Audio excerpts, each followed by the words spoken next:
The World Tour of Whiskey brings us to Goa, India, and the Paul John Distillery.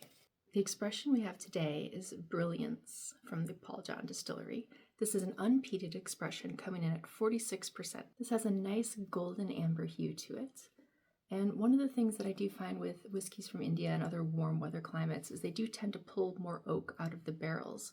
So they're not aging them for as long, however, you still get a lot of that oakiness just from the climate they're aged in.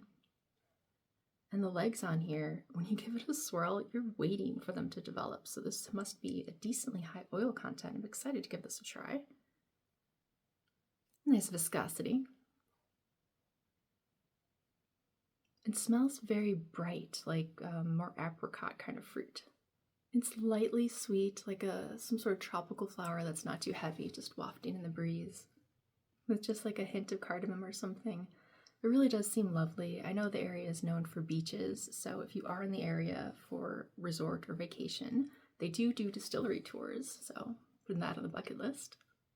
Cheers!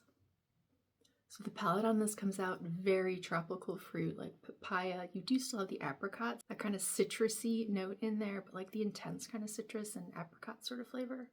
It's like very red apple as well. Still, it's kind of light. It isn't too heavy. It's really very nice.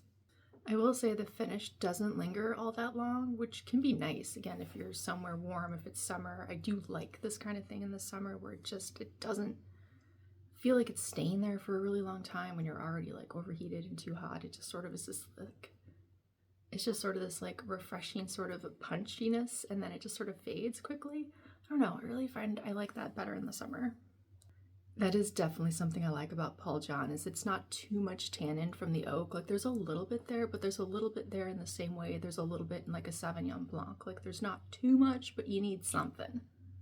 Well, this was an absolute hit, and I'm putting a reminder on my calendar to pick up one of these bottles before summer. I think like late May, like right before Memorial Day, definitely the perfect time to pick up a bottle of this. But I'm in the Northern Hemisphere. Those of you in the Southern Hemisphere, look for that now. It's the time. I'll catch you on the next stop of the World Tour of Whiskey.